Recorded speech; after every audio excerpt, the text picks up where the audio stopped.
चलिए स्टार्ट करें। अगर एटलस लाए हैं तो सामने रख लीजिएगा। बड़ा टॉपिक है, इंपॉर्टेंट टॉपिक।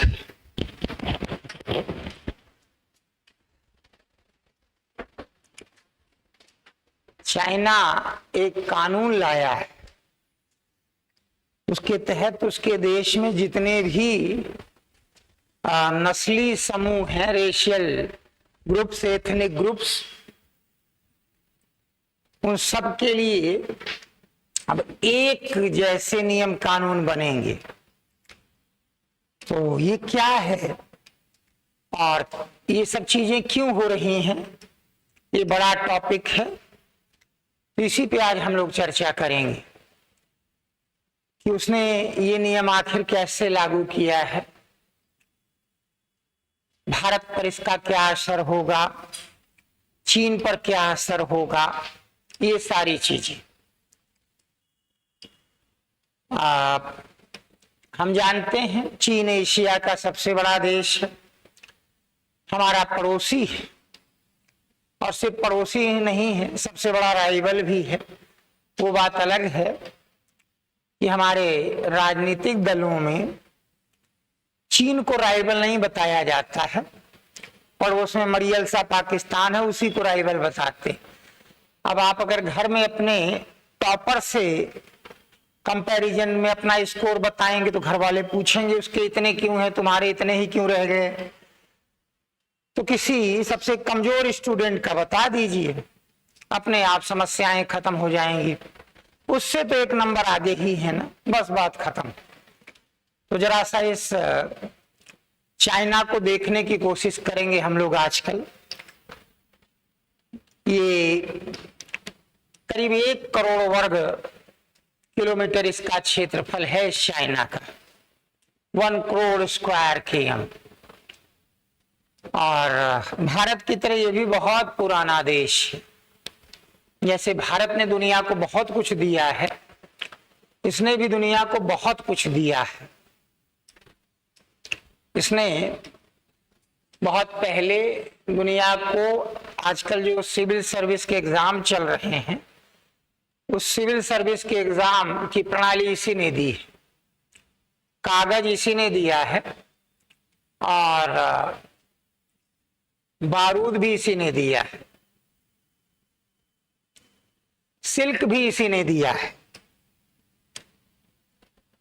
अभी 100 साल पहले जो असली चाइना था सिर्फ येलो कलर वाला था, बस।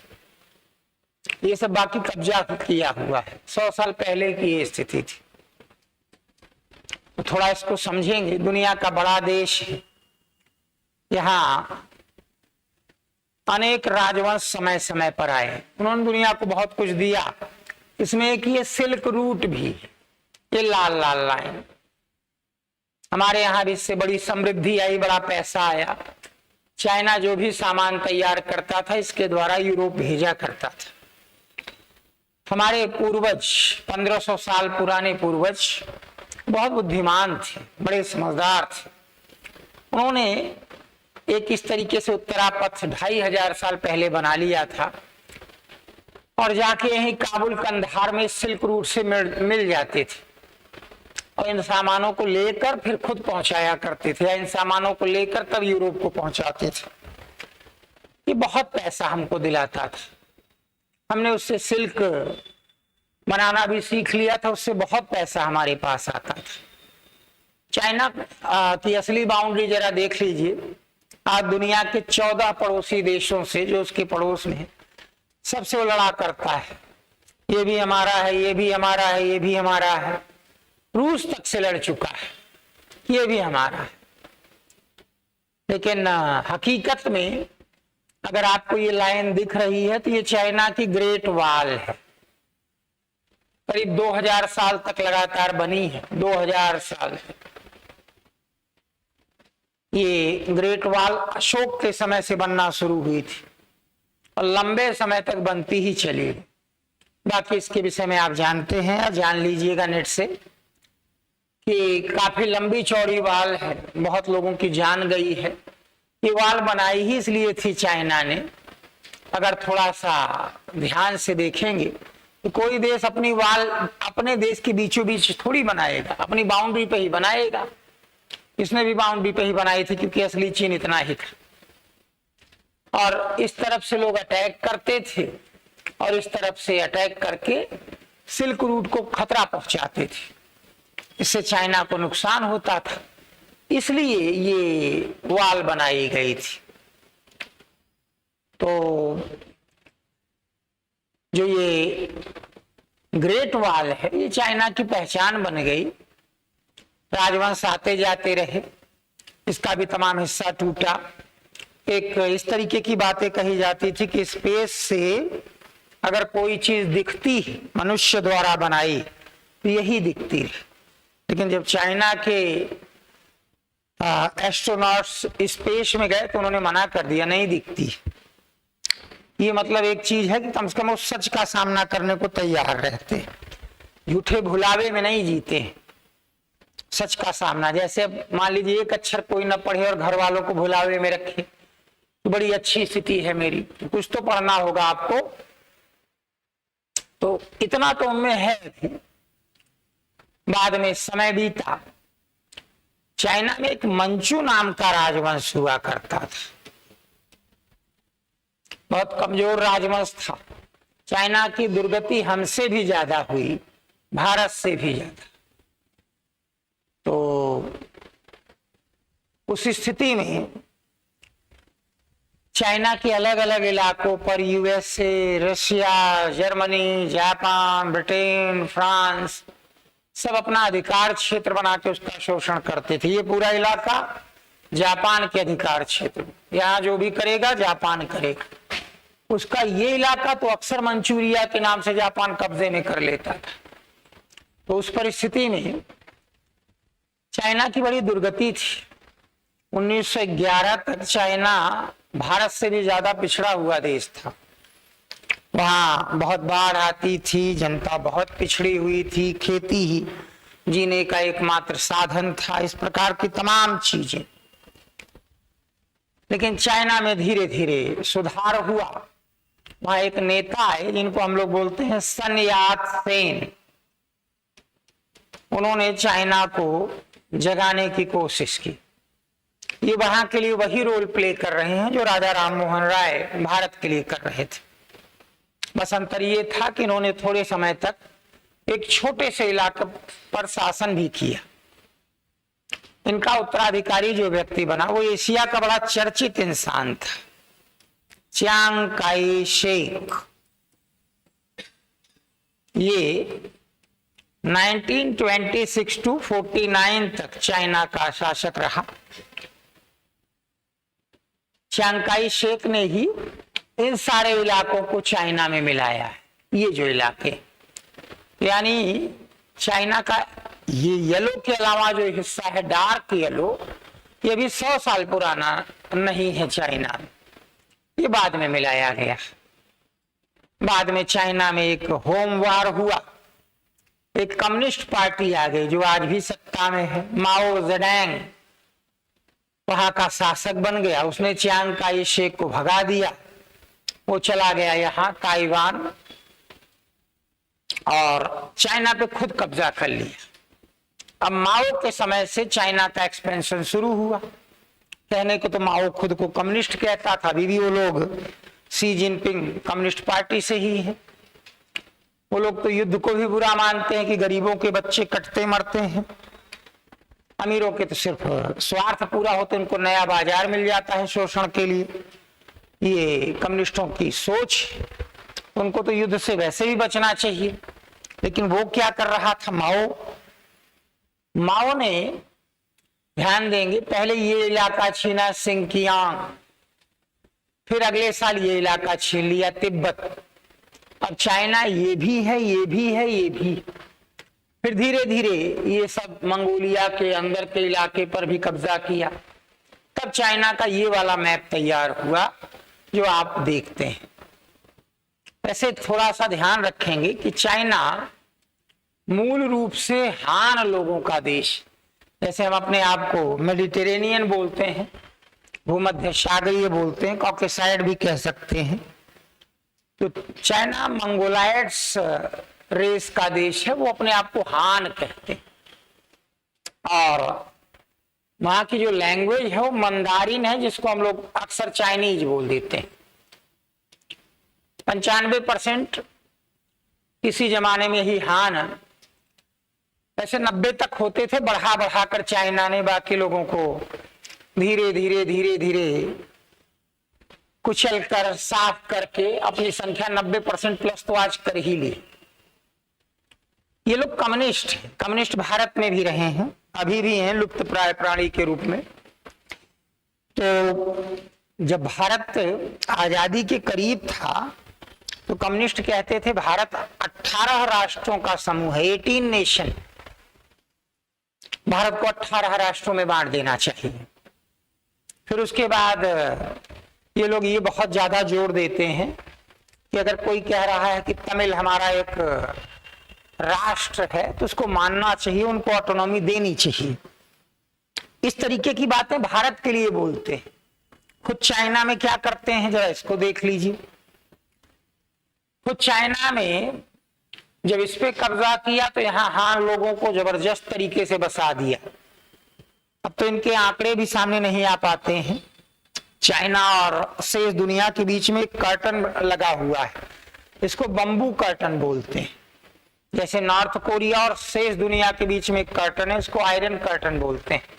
अंदर क्या हो रहा है कोई नहीं जानता, जितनी खबरें चाहते हैं उतनी उनकी बाहर निकलती। उनके पास तो सारे सोशल मीडिया प्लेटफॉर्म भी अपने, वो ये सब कुछ भी यूट्यूब फेसबुक वगैरह यूज नहीं करते हैं, सब अपना यूज करते हैं। हम अपने आप को विश्वगुरु कागजों पे बताते हैं और अब मजाक इसका उड़ना भी शुरू हो गया है। आजकल भारत के प्रधानमंत्री बाहर हैं, वहां मुंह पे लोग बोल रहे हैं इस तरीके की चीजें। एक अखबार, ब्रिटेन का बहुत बड़ा अखबार है द गार्डियन, उसने कहा कि अगर झूठा इनाम भी इनको दे दो पुरस्कार तो लेने दौड़े आते हैं। बड़े अपमानजनक शब्द है। कल ऑस्ट्रेलिया में एक पत्रकार ने ऐसे ही बहुत खराब शब्द बोला है कि इनके सारे कार्यक्रम पहले से मैनेज्ड होते हैं और कह दीजिए कि इसके अलावा एक भी प्रश्न का उत्तर ये दे दें तो नहीं दे सकते।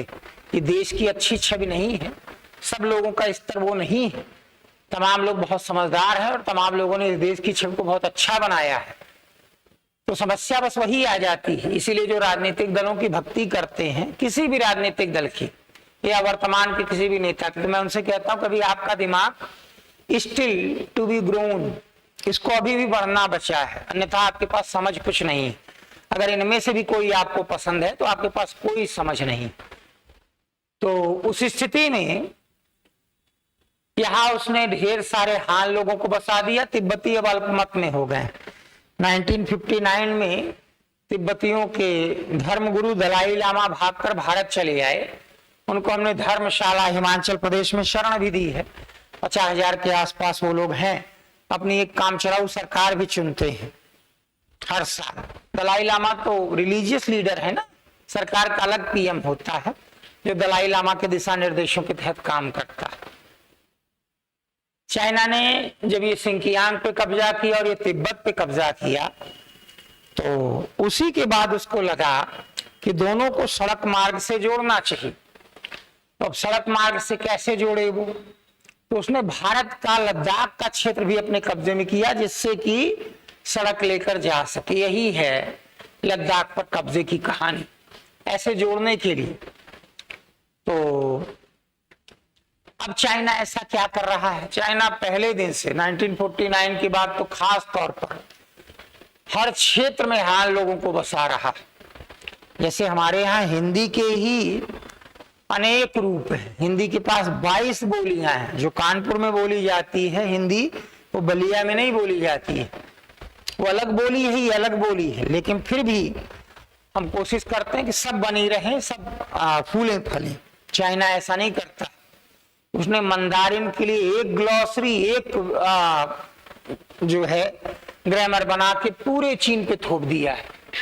वही कम्युनिस्ट भारत में कोई अगर तमिल के नाम पे आंदोलन कर रहा है, कोई मराठी के नाम पे, कोई बंगाली के नाम पे, तो उसको डट के सपोर्ट करते हैं। और वहां क्या कर रहे हैं, ये अवसर देख कर ये सच बोलने की आदत यही सबसे ज्यादा बर्बाद करती है। उसके बाद फिर उसने चारों तरफ हान लोगों को बसा दिया है। आपको बहुत आश्चर्य होगा, उसका ये सिंकियांग प्रोविंस, सिंकियांग, यहाँ लगभग सब मुस्लिम ही रहते हैं। कई बार ये चर्चा मैंने आपसे की है, इनको उइगर कहा जाता है।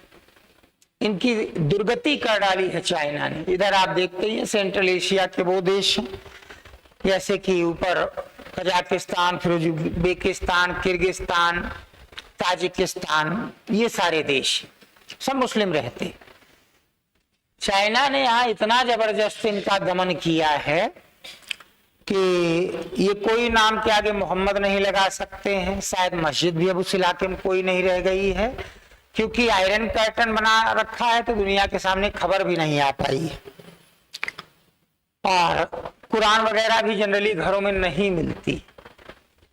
इसका कहीं से विरोध पाकिस्तान नहीं करता है। ऑर्गेनाइजेशन ऑफ इस्लामिक कंट्रीज, जो कि कश्मीर में बड़ा अत्याचार मुस्लिमों के साथ हो रहा है, ये अक्सर उठाते हैं, इस मुद्दे को कभी नहीं उठाते हैं, कभी नहीं।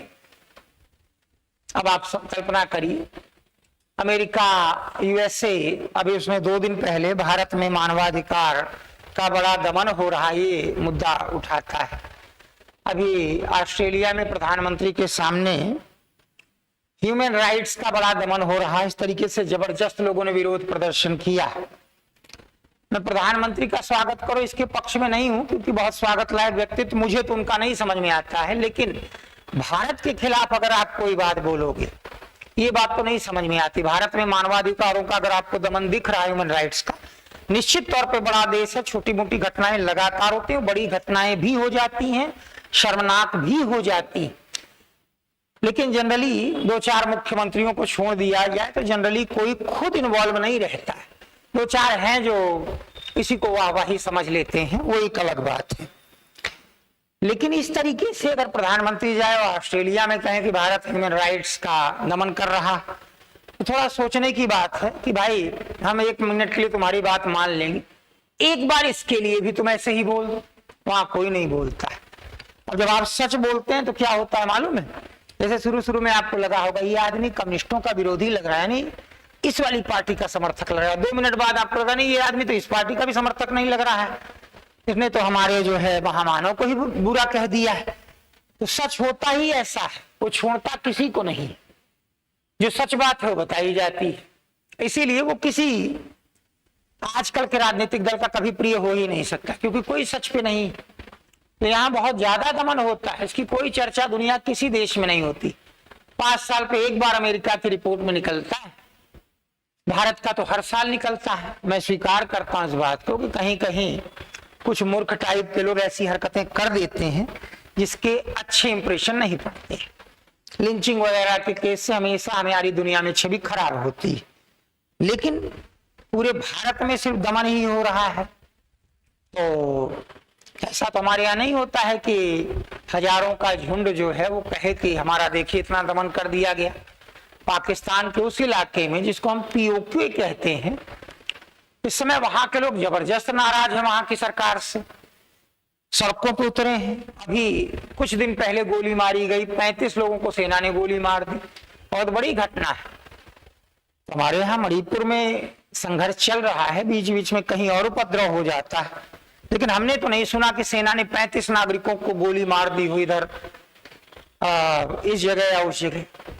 तो ये बात तो तय रहती है कि पाकिस्तान या चीन से तो हमारी स्थिति बहुत बेहतर है मानवाधिकारों के मामले में। अब ये नया कानून जो चीन लाया है तो पूरा एक विद्रोह शुरू हो गया है। चाइना एक पॉलिसी और भी अपनाता है, 1 नेशन 2 सिस्टम है, तो एक चाइना, लेकिन ये ताइवान को भी अपना मानता है। ताइवान वाले उसके साथ नहीं रहना चाहते। चियांग काई शेक के समय से उन्होंने अपना सब कुछ अलग कर रखा है। छोटा सा टापुई इलाका है, 2 करोड़ की जनसंख्या है, बहुत आगे है ताइवान, टेक्नोलॉजी वगैरह में भी बहुत आगे। अमेरिका देखिए कितना बड़ा व्यापारिक कंट्री, इससे भी अच्छे रिश्ते रखता है और इसको भी ढेर सारे हथियार देता रहता है कि तुम्हें इससे खतरा है। अभी तक ये इसी भरोसे जी रहा है कि कभी चाइना अटैक करेगा तो अमेरिका मदद करेगा। इससे बड़ा भुलावा क्या हो सकता है। और वैसे ही ब्रिटेन से चाइना को हांगकांग का क्षेत्र मिल गया था। हांगकांग बहुत लीडिंग इकोनॉमी है, बहुत आगे की अर्थव्यवस्था है। चाइना से ज्यादा फॉरेन जो है डायरेक्ट इन्वेस्टमेंट हांगकांग में होता है। चाइना में 105 अरब डॉलर हुआ है, वहां 116 अरब डॉलर हुआ है पिछले साल। लेकिन वो लोग कहते हैं हमारा यही सिस्टम चलेगा। 1997 में जब चाइना को मिला तो चाइना कहता चलो ठीक है, यही सिस्टम तुम्हारा रखेंगे। एक राष्ट्र दो व्यवस्थाएं वो अपने यहां चला रहा कि हम नेशन एक है, सिस्टम दो है। अब अचानक ये शी जिनपिंग, वहां का बहुत ताकतवर नेता, शी जिनपिंग से आप कह सकते हैं कि माओ और देंग जियाओपिंग, ये पहले के जो नेता थे, इनसे अब शी जिनपिंग की तुलना की जाती। तो शी जिनपिंग ने अचानक एक कदम उठाया है, बताया है कि बड़ी जल्दी ताइवान को मिला लेंगे, हांगकांग भी हमारे जैसा हो जाएगा। जबकि हांगकांग में काफी पैसा लगाया है लोगों ने दुनिया से जाके, और बहुत आगे का देश है। चाइना की इकोनॉमी को बड़ा सपोर्ट करता है, लेकिन उसका इकोनॉमी का सारा आंकड़ा अलग गिना जाता है। आप अगर कभी भी जाएंगे नेट पे देखेंगे कहाँ कितना एफडीआई हुआ, हांगकांग अलग है। कितना फॉरेन करेंसी रिजर्व है, हांगकांग अलग है। वो कह रहा है नहीं हम इसको मिलाएंगे, शायद इतना बड़ा रिस्क ना ले, क्योंकि इतनी बड़ी अर्थव्यवस्था को कोई क्षति नहीं पहुंचाएगा। आपको बहुत आश्चर्य होगा, हांगकांग के पास एफडीआई वगैरह, हांगकांग के पास फॉरेन डायरेक्ट इन्वेस्टमेंट भारत से ज्यादा रहता है क्या? एक छोटा सा टापू इलाका। लेकिन अब जो वो एक्ट ले आया है चाइना, उस एक्ट में कह रहा है कि इस देश के जो ये 55 और माइनॉरिटी ग्रुप है, माइनॉरिटी ग्रुप वो कह रहा है हमारे यहाँ कोई माइनॉरिटी ग्रुप नहीं है, हम सब भारतीय हैं। ये चुनाव तंत्र हमारे देश को बर्बाद कर रहा है। चुनाव तंत्र, लोकतंत्र तो अच्छा होता है, भारत में लोकतंत्र आ ही नहीं पाया, चुनाव तंत्र में उलझा हुआ है, सिर्फ चुनाव तक नजर रहती है, बस वही इस देश को तबाह कर रहा है। तो हम नहीं कहेंगे कि ओडिया लोग हिंदी की तुलना में माइनॉरिटी में, क्योंकि ओडिया जहां है वहां मेजॉरिटी में, और वहां उनको पूरा सम्मान। मराठी, गुजराती, तमिल, तेलुगु जहां भी हैं ये मेजॉरिटी में है और पूरा उनको सम्मान मिलता है। तो हम नहीं मानेंगे कोई माइनॉरिटी है यहाँ। अब वो कह रहा है कि ये सब माइनॉरिटी, एक उसने कोड ऑफ कंडक्ट जारी कर दिया है, मतलब उसमें ऐसे रहेंगे, ऐसे जिएंगे, ऐसे बोलेंगे, ऐसे त्योहार मनाएंगे, सब एक जैसे हो जाएंगे। ये तो हम कल्पना भी नहीं कर सकते अपने देश में, ना होना चाहिए। एक नेशन है, जैसे अब आप एक बगीचा लगाए रंग बिरंगे फूलों का, सभी एक दूसरे के साथ बढ़ रहे हैं, सभी में एक खूबसूरती है। अचानक कोई आए और सबको निकाल के कह दे अब सब में कुकुरमुत्ते का पेड़ लगेगा, तो ये तो बस वही स्थिति हुई। तो चाइना में आजकल अंदर अंदर खूब बवाल चल रहा है, लेकिन इसकी दुनिया में ज्यादातर खबरें नहीं आती। अखबार के 16वें या 17वें पेज पे, किसी अच्छे अखबार के जो कंप्यूटर के लिए लिखते हैं, कि कंप्यूटर भी पढ़ें। ज्यादातर हिंदी के अखबार तो कंप्यूटर के लिए होते ही नहीं, हमको मालूम है हमें कंप्यूटर वगैरह पढ़ेंगे नहीं, हम कबाड़ मैटर डालते हैं। हम पैसे पे कुछ भी लिख सकते हैं, हमें पैसा दे दिया जब हम कुछ भी लिखेंगे। इसीलिए देखते होंगे आप, पहले सिर्फ और सिर्फ 2 अक्टूबर, 26 जनवरी, 15 अगस्त को ऐड निकलता था एक पेज का सरकार की उपलब्धियों का। अब पर डे 4 पेज निकल रहा है, किसके पैसे से? आपके टैक्स के पैसे से, पर डे 4 पेज। तो उनसे जो कहिए वो छाप देंगे वो, इसलिए उनकी कोई वैल्यू भी नहीं करता है, पढ़े लिखे समाज में उनकी कोई इज्जत भी नहीं। लेकिन ये चीज चर्चा में है, विदेशी मीडिया में भी है, कुछ अच्छे अखबारों में भी है, और अच्छे किस्म के जो प्लेटफॉर्म बने हुए हैं सोशल मीडिया पे, इन पे भी बात चल रही है कि भारत का कोई कम्युनिस्ट अब क्यों नहीं बोल रहा है ये गलत है। जब 1950 में 26 जनवरी से हिंदी को ऑफिशियल लैंग्वेज, राजभाषा का दर्जा दिया गया और कहा गया कि 15 साल बाद इसमें सारे काम भी होने लगेंगे, 15 साल तक सब सीख लो। 1960 आते आते लोगों को मालूम था कि अब 65 से हिंदी में ही सारे काम होंगे। तो यही बंगाल और तमिलनाडु में ऐसे ही हिंदी के खिलाफ आंदोलन चलाए गए जैसे हिंदी इनको बर्बाद करने के लिए आई है। वहां तख्तियां लगती थी, हिंदी मत थोपो। और तमिलनाडु तो जाने ही दीजिए, वो लगातार आधी शताब्दी से ज्यादा राजनीतिक रूप से भारत का सबसे घटिया राज्य रहा, जहां नफरत के सिवा कोई एजेंडा ही नहीं चलता था। तो उस स्थिति में तमिलनाडु में हिंदी के साइन बोर्ड पोत देना, वहां जब आप जाएंगे तो या तो तमिल या तो अंग्रेजी में रेलवे स्टेशन पे नाम लिखा जाएगा। रेलवे भारत की संपत्ति, भारत सरकार की संपत्ति होती, उसके हर इंफॉर्मेशन में हिंदी का होना अनिवार्य होता है, वहां नहीं लिखा जाता है। तो उस स्थिति में कम्युनिस्टों ने इसको सही ठहराया, बिल्कुल सही चल रहा है। आप उनकी आइडेंटिटी को कैसे किल कर सकते हैं? आइडेंटिटी इतना ज्यादा दूसरों की बचाते रहे कि इन्होंने, ये वाला टॉपिक मैं इलेबोरेट नहीं करूंगा, ये घर देखिएगा। टीचर पोडियम पे जब होता है तो मर्यादा के साथ बात करनी चाहिए। LGBT की भी आइडेंटिटी होती है, इसको बनाए रखो, ये कम्युनिस्टों ने कह के सुप्रीम कोर्ट से तमाम ऑर्डर तक दिलवा दिए। और अब आप चुप क्यों बैठे पड़े हो? आपको बोलना चाहिए कि चीन में जो ये हो रहा है गलत हो रहा है। ये छोटे छोटे समूह है, चाहे उइगर हो, चाहे तिब्बतेन हो, चाहे मंचू हो, उनकी भी एक आइडेंटिटी है। आप कैसे उनकी आइडेंटिटी नष्ट कर दोगे? वहां अंदर जो विरोध प्रदर्शन होगा, उस विरोध प्रदर्शन को देखिए कुचल दिया जाएगा, तब तक कोई दूसरा मुद्दा आ जाएगा।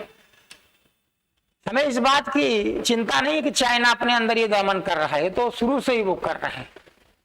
चिंता इस बात की होती है कि ये सब चीजें जो है वो कैसे आखिर दो मुहेपन के साथ कर ली जाती है। और थोड़ा इसको भी देख लीजिए, ये 1989 की घटना थी। एक बार छात्रों का एक बहुत बड़ा समूह चीन में थिएनआनमन चौक में इकट्ठा हुआ, उसने विरोध प्रदर्शन किया। वहां तो आधा लाइन बोलने पर बहुत कुछ हो जाता है। दुनिया के कुछ सबसे धनी लोगों में जो एक थे, अलीबाबा ग्रुप के मालिक, उन्होंने सरकार के खिलाफ आधा लाइन बोल दिया था। आज तक पता नहीं चल रहा है वो है कहां। तो चाइना की तत्कालीन सरकार ने टैंक चलवा दिया था। 3000 से 10,000 लोग मारे गए। किसी के पास वास्तविक सूचना नहीं है कि कितने लोग मारे गए। 3000 भी हो सकते हैं, 4, 5, 6, 7, 10 तक हो सकते हैं। उस समय ये तस्वीर बहुत लोकप्रिय हुई थी। टैंक के सामने आदमी अकेले खड़ा था। पूरी दुनिया में उस समय हीरो के रूप में देखा गया। आप देखते होंगे चाइना में इतना अंदरूनी बवाल, झगड़ा, फसाद चल रहा है। अमेरिका का राष्ट्रपति वो भारत के खिलाफ कितनी उलझुल की बातें बोल देता है, भारत के प्रधानमंत्री के मुंह पे बोल देता है, ये चुपचाप सुनते रहते हैं।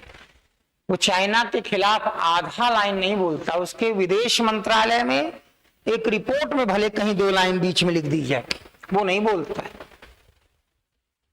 कि बोले कि चाइना जो ये कर रहा है गलत कर रहा है, चाइना को अपने लोगों की डाइवर्सिटी का सम्मान करना चाहिए, कुछ नहीं। तो ये स्थिति है। चाइना की हरकतें हमारे लिए ज्यादा चिंताजनक रहती हैं। कोई हमारा शुभचिंतक नहीं। जब 1949 में कम्युनिस्ट नेशन बना, तब हमने, मतलब भारत पहले देशों में था जो कम्युनिस्ट नहीं था, फिर भी उसने सबसे पहले मान्यता दी। उसके बाद से उसने हमारी पीठ पे खंजर भोंकना शुरू किया। और 1962 में देखिए क्या किया, लगातार अभी भी करता रहता है। उड़ती खबरें अभी भी आती हैं कि लद्दाख के क्षेत्र में, अरुणाचल के क्षेत्र में वो कैसे कैसे आगे बढ़ता चला जा रहा है। तो इस स्थिति का फायदा उठाने की जब हिम्मत यूएसए में नहीं है, तो बाकी तो किसी से उम्मीद ही नहीं की जा सकती। अब ये वहां ये जो कुछ भी हो रहा है उस पर कुछ पॉइंट्स आपको लिखने हैं। चलिए, ये जो भी न्यूज़पेपर आप पढ़ते हैं, खासतौर पे हिंदी के, उससे हेडिंग ले लिया करें। फिर इसके 100 प्लेटफॉर्म तो आपके होते हैं, तो यहाँ चले जाइए, 100 साइट्स मिलेंगे जहां ऑथेंटिक खबर मिलेगी। अगर क्लास में आप सीरियसली बैठे हैं कभी, तो 2 मिनट लगता है किसी आर्टिकल को पढ़ने में कि ऑथेंटिक है कि ऐसे ही है बस। तो चलिए जरा हेडिंग डाल लीजिए।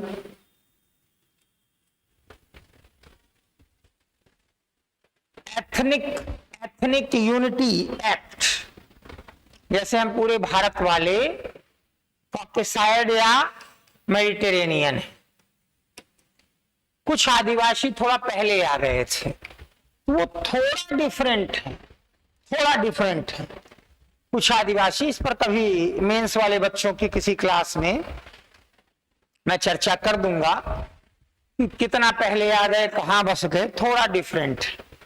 लेकिन पहले आ गए होने से किसी का देश ज्यादा हो जाएगा, किसी का कम, ये एकदम गलत बात।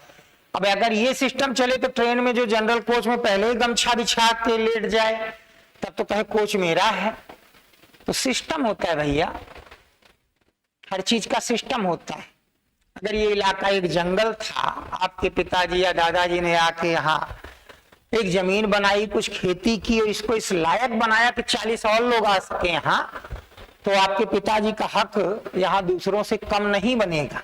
उस पर अभी चर्चा नहीं करेंगे। और शायद यहाँ हो सकता है वनडे एग्जाम वाले बच्चे ही बैठे हों तो उनके लिए समझना कठिन पड़ जाता है कि क्या बात हो रही है, तो वो मेंस की क्लास में ही हम चर्चा करेंगे जिसमें सिर्फ सिविल के बच्चे रहते हैं।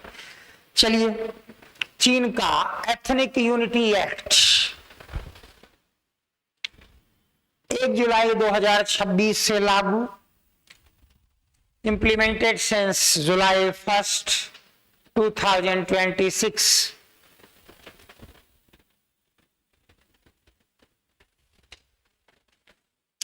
इसके कुछ प्रमुख प्रावधान है, पहले शर्तें लिख लें। Its a few salient provisions are: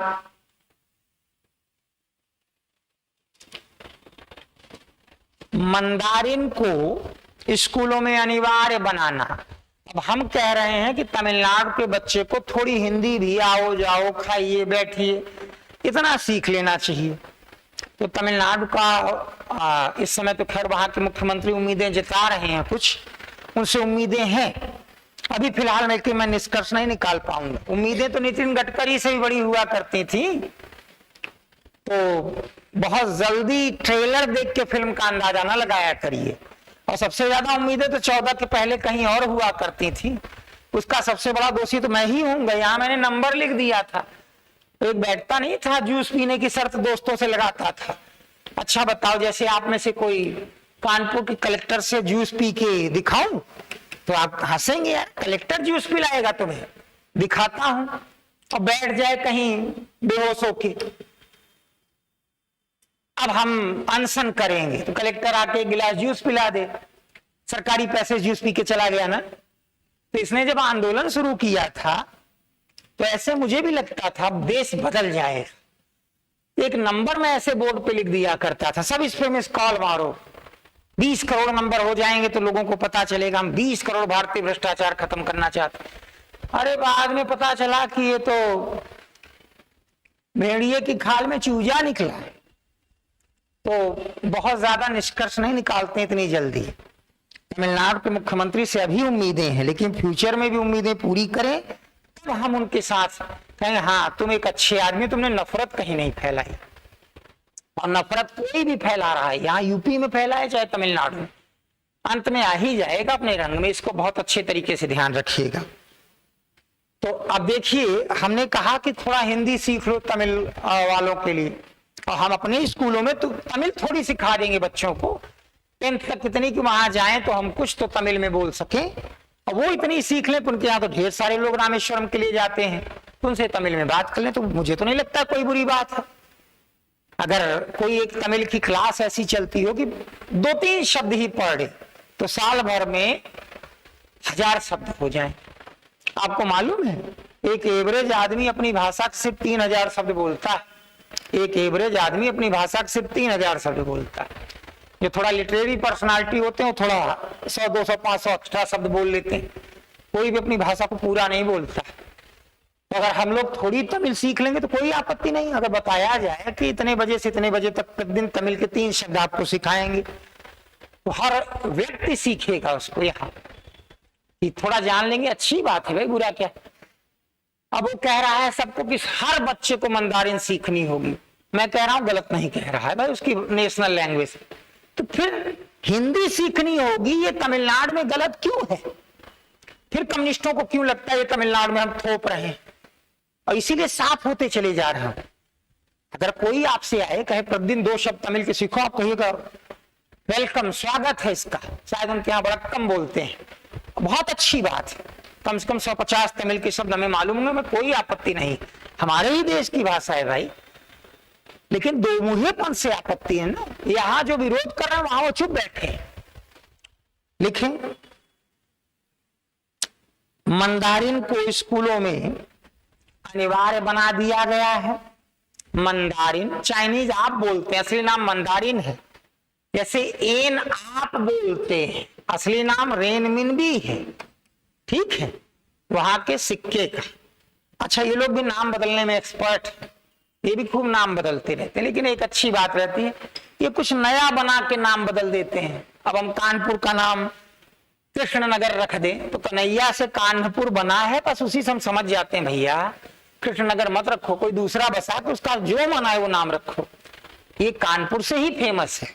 कनपुरिया कहने से एक गर्व का बोध होता है, हल्की सी शर्म भी आ जाती है कभी कभी जब लोग कह देते हैं यार तुम्हारे यहाँ गाली बहुत देते हैं, लेकिन गर्व बहुत होता है कि गाली जरूर देते हैं। लेकिन कलकत्ता के बाद ये अकेला शहर है जहां मिनी इंडिया दिखता है, और जहां कोई नफरत नहीं दिखती, जहां गरीब से गरीब अमीर से अमीर जी लेता है। कानपुर और कलकत्ता 2 ही शहरों के विषय में कहा गया है। चलिए लिखें अगला,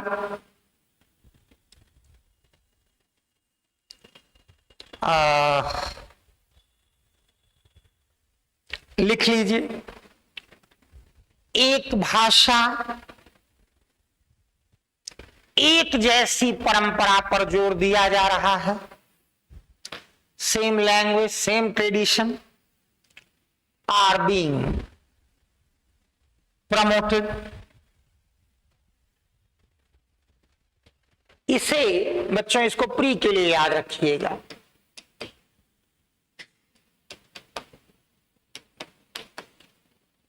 सिनीसाइजेशन कहा जाता है। असल में बहुत पहले बीबीसी वाले चीन को शाइनो बोलते थे। पुरानी किताबों में आपको शाइनो इंडिया मिल जाएगा। अभी भी कंबोडिया, लाओस और वियतनाम, इनको शाइनो इंडिया ही कहा जाता है, तो वहीं से लिया गया है। इसे सिनीसाइजेशन कहते हैं। फिर लिखें, चीन के 55 अल्पसंख्यक समूहों को, 55 माइनॉरिटी ग्रुप्स ऑफ चाइना समूहों को, हान, ये चीन के बहुसंख्यक लोग, हान परंपरा के अनुसार ढालना,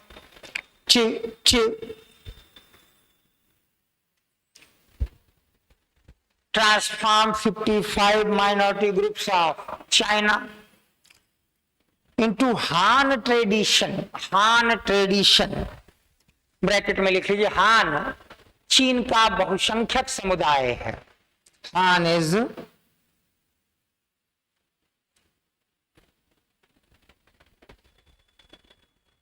is majority group of China.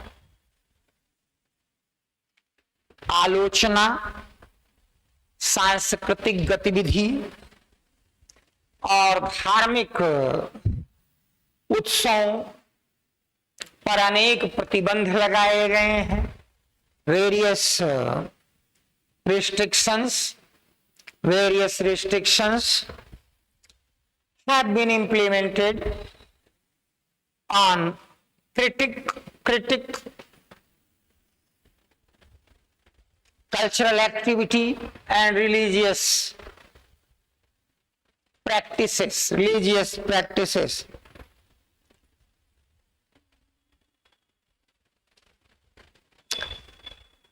यदि कोई व्यक्ति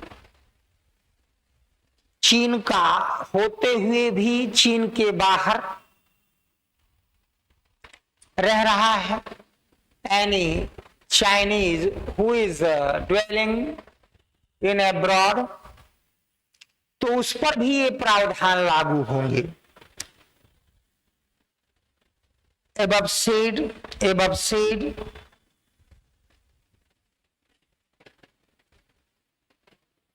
provisions would be implemented even on it.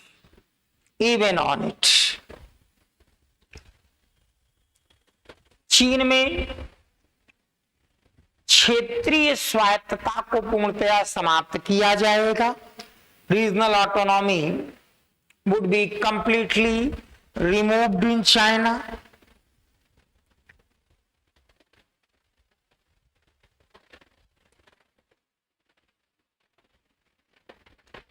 भिन्न भिन्न समुदायों के लिए एक ही कॉलोनी का निर्माण किया जाएगा.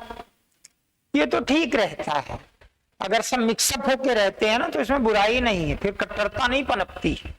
कट्टरता तभी पनपती है एक मोहल्ला एक किस्म के लोगों का है, दूसरा दूसरे किस्म के लोगों का, तभी टकराव बढ़ते हैं. भिन्न भिन्न समुदायों के लिए एक ही कॉलोनी का निर्माण किया जाएगा.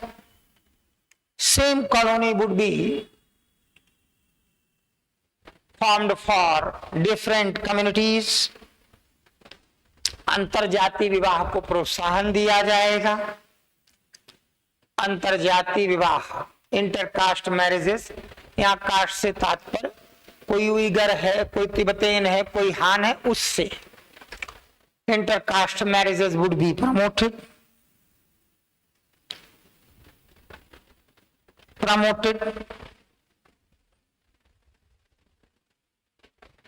कम्युनिस्ट पार्टी की विचारधारा को अनिवार्य रूप से मानना होगा. Ideology of communist party would be mandatory,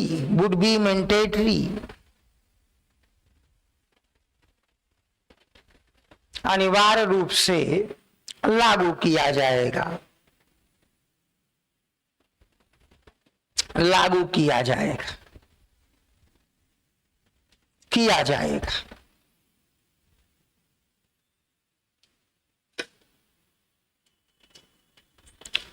थोड़ा नीचे लिख लीजिए पैराग्राफ में. वर्तमान चीन पिछले 100 वर्षों में बना है. प्रेजेंट चाइना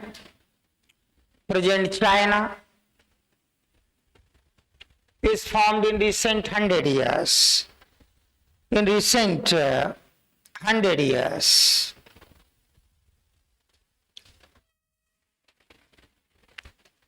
chiang kai-shek ने मंचूरिया जैसे क्षेत्रों को चीन में शामिल किया. chiang kai-shek introduced Manchuria into China.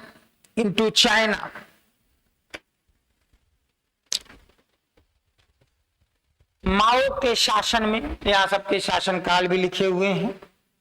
Mao 1949 to 76, माओ के शासन में सिंकियांग और तिब्बत चीन में शामिल किए गए. In regime of Mao, Xinjiang and Tibet were introduced in China. वास्तव में चीन का 60% भूभाग विगत 100 वर्षों में शामिल हुआ है. In fact, 60% region of China is introduced into recent century. Xinjiang में उइगर मुस्लिमों का बहुमत है. In Xinjiang Uighur Muslims are in majority. Uighur जिन पर चाइना ने अनेक प्रकार के प्रतिबंध लगा दिए गए. Various type of the restrictions have been implemented by China on Uyghurs. Tibet में बड़ी मात्रा में हान लोगों को बसाया गया है। तिब्बत में बड़ी मात्रा में हान लोगों को बसाया गया है। A large quantity of Han people is shifted to Tibet, China Arunachal Pradesh को भी अपना हिस्सा मानता है। China claims even on Arunachal Pradesh, Ladakh को भी वह तिब्बत का ही हिस्सा मानता है। Ladakh is also considered as part of Tibet, Ladakh को भी वह तिब्बत का हिस्सा मानता है।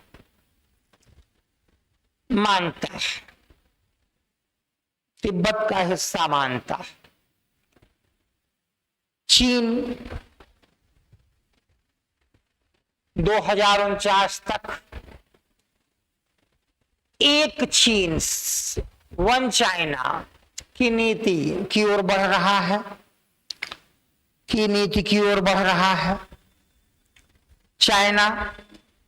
China is advancing towards single China policy up to 2049 underline करिएगा। इसके तहत ताइवान और हांगकांग के चीन में पूर्ण विलय की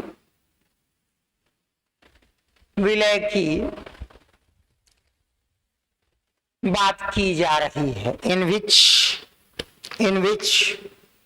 Hong Kong and Taiwan are to be merged into China. Taiwan 1949 से ही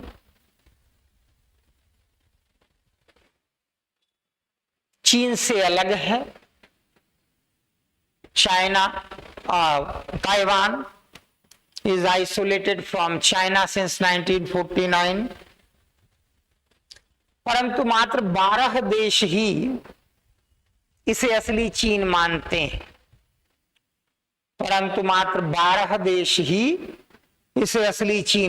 हैं। But there are just 12 country who recognize Taiwan as real China, असली चीन मानते हैं। हांगकांग 1997 में ब्रिटेन से चीन को मिला। Hong Kong was ceded to China by Britain in 1997. Ceded to China by Britain in 1997. यह एक स्वतंत्र अर्थव्यवस्था के रूप में देखा जाता है, which is being considered as an independent economy,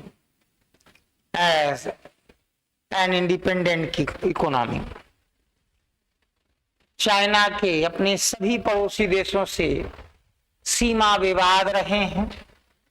China has border disputes with its all neighbors, परंतु उसने यह घोषणा की है कि भारत और वियतनाम के अतिरिक्त as all disputes have been resolved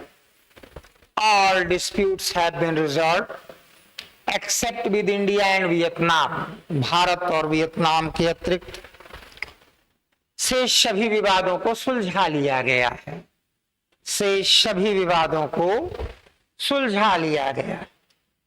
All disputes have been resolved. बस दो देशों से विवाद है। अब ये हमको धमकी दे रहा है या क्या है, ये तो थोड़ा समझना कठिन है। अगली चीज फैक्चुअल है, अगले साल बदल जाएगी, ये स्थायी रूप से चलता रहेगा जो अभी आपने लिखा। लिखें जरा, फॉरेन डायरेक्ट इन्वेस्टमेंट एफडीआई 2025 में दुनिया के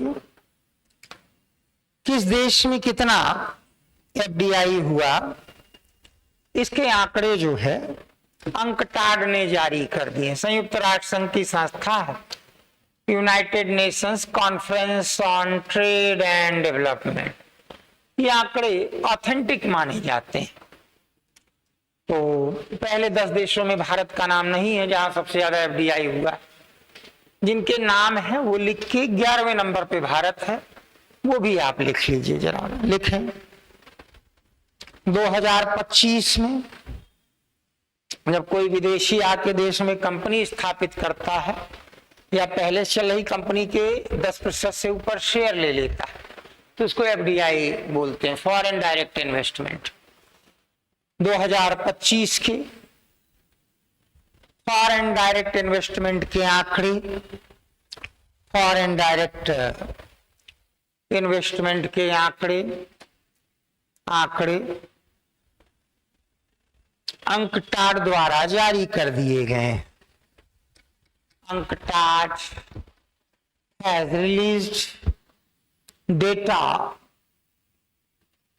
related to foreign direct investment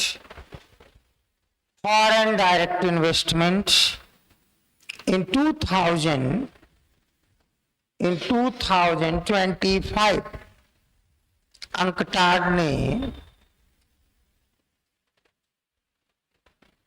जारी कर दिए। इसके अनुसार अकॉर्डिंग टू विच सर्वाधिक एफडीआई प्राप्त करने वाले देश हैं, पहले 4 की डिजिट भी लिख लीजिएगा। According to which the countries with largest FDI,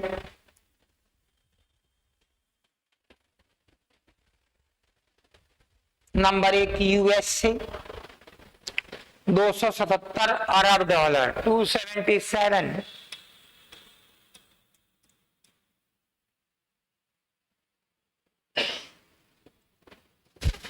billion dollar. Number 2 Singapore 151 अरब डॉलर, 151। सिंगापुर का एरिया कानपुर के एरिया के बराबर है, जितना कानपुर शहर है। रामादेवी से कल्याणपुर तक चले, उधर जाजमऊ के इधर गंगा जी से लेकर बस समझ लीजिए यहीं तक। इसके बाद हाईवे के उधर का इलाका मत जोड़ो, बस उतना ही है सिंगापुर का टोटल एरिया, 151 अरब डॉलर। नंबर 3 हांगकांग, इकोनॉमी में अलग आंकड़े में रखा जाता है, वैसे चीन का हिस्सा माना जाता है लेकिन इकोनॉमी की अलग कंसीडर की जाती है, 138 अरब dollar, 138 billion dollar. Number 4 China, दोनों को मिला के जोड़िएगा, ये दोनों सब चाइना का ही है, 116 अरब डॉलर। 5 ब्राजील, इसको भी लिख लीजिए डिजिट में क्योंकि यही 100 अरब डॉलर से ऊपर वाले 5 इकोनॉमी, 105 अरब dollar, 105 billion dollar. Next UK, next Germany, next Canada, next UAE, next Mexico,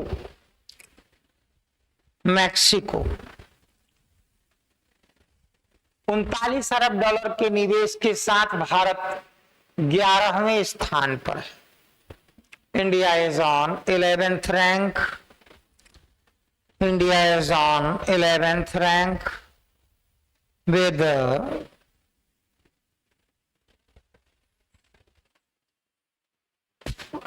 $39 billion investment, $39 billion investment. अब इस पे आप विचार करिए कि तमाम प्रकार की नीतियां लागू होने के बावजूद भी हम बड़ी मात्रा में फॉरेन इन्वेस्टर्स को आमंत्रित क्यों नहीं कर पा रहे हैं। ये आप विचार करिए, चर्चा आपस में करिएगा, क्योंकि अभी एक टॉपिक मुझे और लिखाना है। हेडिंग डाल लीजिए, विश्व के सबसे बड़े औद्योगिक देश जहां सबसे ज्यादा इंडस्ट्रियल प्रोडक्शन होता है, विश्व के सबसे बड़े औद्योगिक देश, द लार्जेस्ट मैन्युफैक्चरर। आप कभी नेट पे ढूंढे तो मैन्युफैक्चरर करके ही ढूंढिएगा तो इजीली मिल जाएगा। Manufacturer countries of world, number 1 China, bracket में 29%, दुनिया का हर तीसरा सामान लगभग वही बना रहा, 29%। नंबर 2 यूएसए, 17%, आधे से थोड़ा ही ज्यादा। चाइना जब यूएसए को इस स्तर पे छोड़ चुका है तो ज्यादा चिंता की बात है। मेहनत करनी होगी हमको, चिंता करने से कुछ नहीं होगा। Number 3 Japan, 5%। 4 Germany, 5%। 5 India, 3%। China Bharat से 9 से 10 गुना ज्यादा औद्योगिक उत्पादन कर रहा है, 9 से 10 गुना ज्यादा। भारत 3%। अब बाकी के सिर्फ नाम लिख लीजिए। South Korea, Mexico, Italy, France,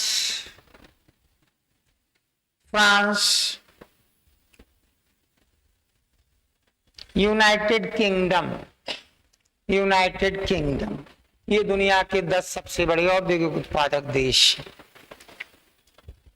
आजकल एक प्रश्न और बड़ा चर्चा में है, अगर आज पूरा हो जाता है तो अति उत्तम, नहीं तो मैं समझा दे रहा हूं, इसको लिख लीजिएगा फिर अगली क्लास में।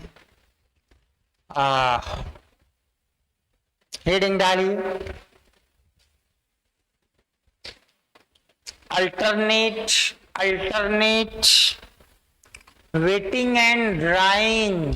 अल्टरनेट वेटिंग मतलब रुक रुक कर सिंचाई करो भाई, एंड ड्राइंग ये इसलिए इंपॉर्टेंट हो गया कि जब मानसून का कुछ अता पता भी 15 दिन पहले नहीं चल रहा था, कब आएगा कितना आएगा, मौसम विभाग हमारा लगता है ज्योतिषियों से पूछ के घोषणा करता, उसकी कोई कही हुई बात नहीं सही सिद्ध होती, और अचानक 1 तारीख से आ गया। अब वो पता नहीं क्या कर रहे थे, भगवान जाने। तो धान की खेती ऐसे होती है, अगर किसी ने देखा होगा, धान एक ऐसी फसल है उसमें जड़ में अगर हमेशा पानी लगा रहे तो भी धान को नुकसान नहीं पहुंचता, बल्कि फसल ठीक ही होती। तो उन क्षेत्रों में तो ये चल जाएगा जैसे जहां ज्यादा पानी बरसता है, तटीय इलाकों में, तमिलनाडु में, बंगाल में। लेकिन जैसे पंजाब में धान की खेती पर हेक्टेयर सबसे ज्यादा की जाती है, सबसे ज्यादा। वो कोई पानी थोड़ी बरस रहा है वहां, पंजाब में बहुत ज्यादा पानी नहीं बरसता। तो करते क्या है, पैसे वाले किसान हैं, उनके पास ट्यूबवेल्स हैं, लगातार ट्यूबवेल से खूब ढेर सारा पानी अंडरग्राउंड निकाल के धान के खेत को सींचते रहते। तो उसी के विकल्प के रूप में बात कही गई। एक बार सिंचाई करके एक इतना बड़ा बीकर टाइप का, समझ लीजिए कि एक जार जैसा होगा, उसको खेत में डाल दो और देखते रहो वाटर लेवल कितना इसमें बता रहा है। पूरा खेत का पानी हल्का सा सूख जाने दो, और जैसे ही ये सूख जाएगा उसके बाद फिर सिंचाई करो।